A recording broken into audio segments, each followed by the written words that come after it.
The candles weren't mine. They spelled out congratulations instead of happy birthday.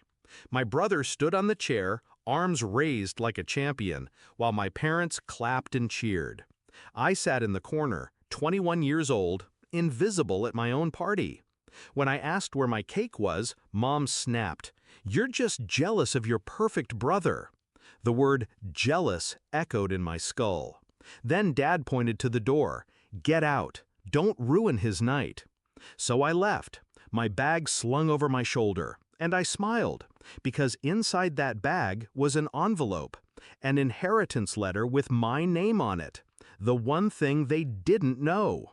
It hadn't always been like this. When we were kids, I thought we were equals. My brother and I built forts in the yard, raced bikes down cracked pavement. We used to laugh together. But the cracks showed early. He scored 1A, they threw a barbecue. I scored straight A's, they told me, that's what's expected. By high school, I was the ghost. He was the golden boy. Every dollar, every ounce of pride funneled to him. My achievements? Forgotten. My milestones? Ignored. And every time I tried to speak, the same phrase kept me down. Stop being jealous. But I wasn't jealous. I was awake. The inheritance letter came 3 months before my birthday. My grandmother, sharp, stubborn, and the only one who ever saw me, left her estate to me. Not to my parents, not to my brother, me. She wrote, "Because you were the only one who listened." 2 houses, a trust fund, liquid assets, enough to rebuild a life 10 times over.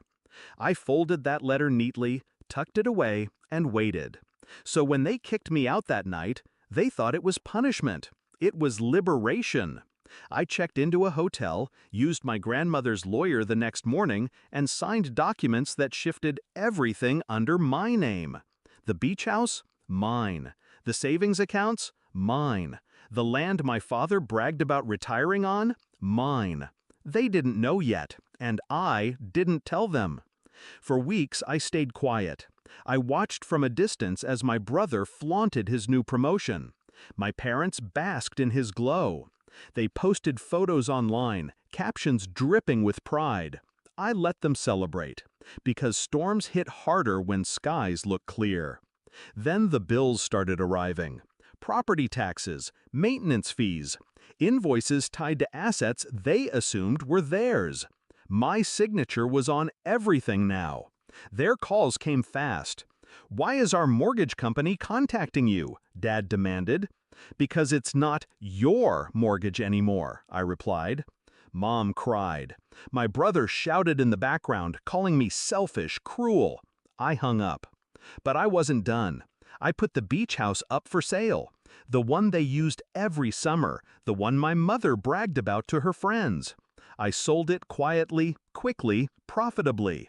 When my father drove there one weekend, the locks had been changed. The new owners waved from the porch.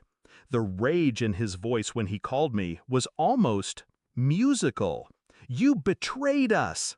"No," I said evenly. "You betrayed me, years ago." The final blow came at my brother's homecoming dinner.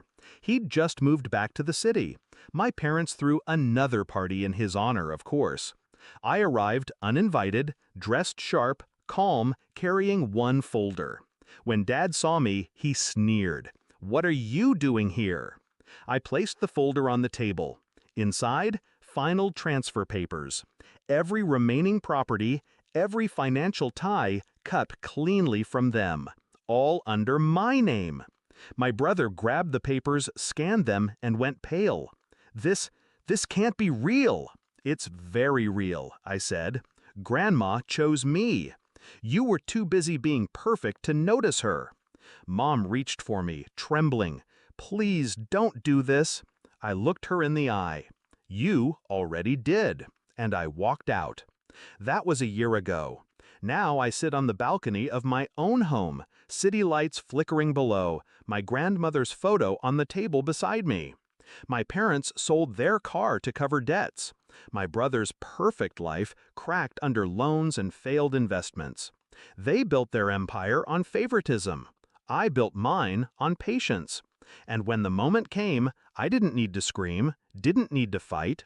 All I needed was a letter in my bag and the strength to walk away. They called me jealous, but jealousy is wanting what someone else has.